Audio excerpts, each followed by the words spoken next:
Hi friends, welcome back to అక్క చెల్లి ఒక కూతురు.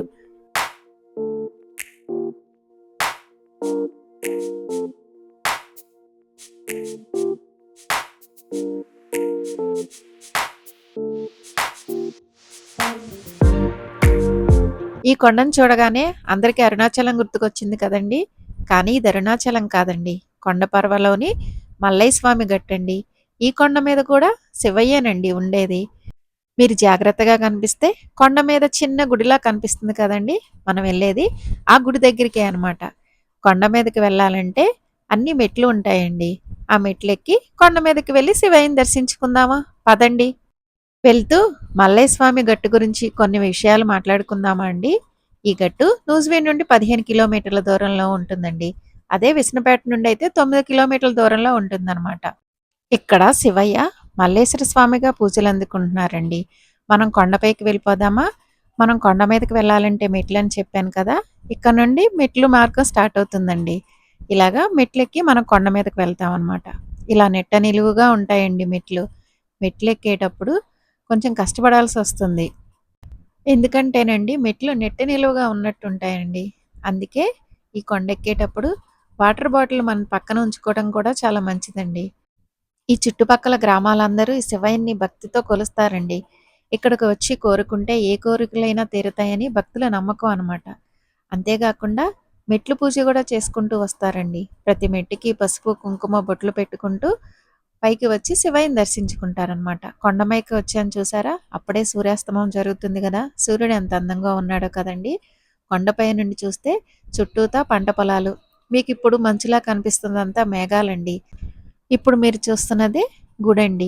గుళ్ళోకి వెళ్ళిపోదాం పదండి. వెళ్ళి ఆ శివయ్యని దర్శించుకుందామా అండి. మనం చాలా కష్టపడి మెట్లెక్కి వస్తాం కదా, అందుకే కొంతసేపు ఇక్కడికి వచ్చిన వాళ్ళందరూ కూర్చొని అప్పుడు శివయ్యని దర్శించుకుంటారనమాట.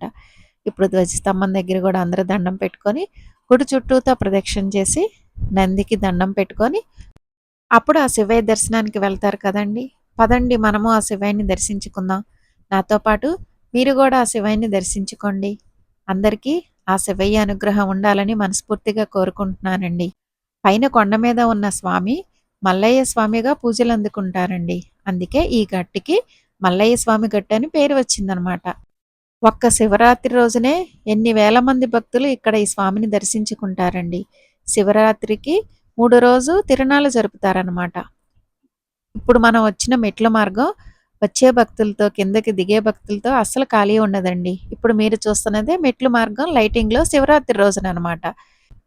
ఇప్పుడు మీరు చూస్తున్నది కింద ఉన్న గుడండి. పైకి రాలేని వాళ్ళ కోసం కింద కూడా పార్వతీ అమ్మవారు శివయ్య ఉంటారనమాట. ఇక్కడే శివపార్వతుల కళ్యాణం కూడా జరుగుతుందండి. మనం పైనుండి చూస్తే కింద ఉన్న గుడి చూసారా లైటింగ్ వెలుగులో ఎలా కనిపిస్తుందో. ఇక్కడ అమ్మవారు భ్రమరాంబిక అమ్మవారుగా పూజలు అందుకుంటున్నారు. మల్లయ్య స్వామికి భ్రమరాంబిక అమ్మవారికి ఇక్కడ కళ్యాణం జరుగుతుందండి. శివరాత్రి రోజున అర్ధరాత్రి 12 గంటలకు అనమాట. పదండి స్వామిని అమ్మని దర్శించుకొని వారిద్దరి ఆశీస్సులు మనందరి మీద ఉండాలని మనస్ఫూర్తిగా కోరుకుంటున్నానండి. ఇక్కడ కళ్యాణం జరుగుతుందని చెప్పాను కదండి, ఆ ఉత్సవమూర్తులు ఇవేనండి.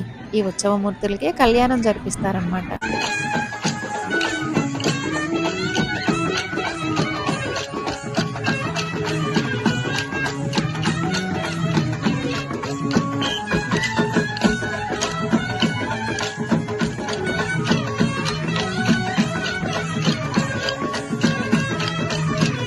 శివరాత్రికి ఇక్కడ 3 రోజులు తిరునాళ్ళు జరుగుతాయని చెప్పాను కదండి. రెండో రోజు ఇలా కోలాటం వేశారండి. మా వీడియోస్ ఎలా ఉన్నాయండి? నచ్చితే లైక్ చేయండి. మా ఛానల్ చూస్తూ ఇప్పటి వరకు సబ్స్క్రైబ్ చేసుకోకపోతే సబ్స్క్రైబ్ చేసుకోండి.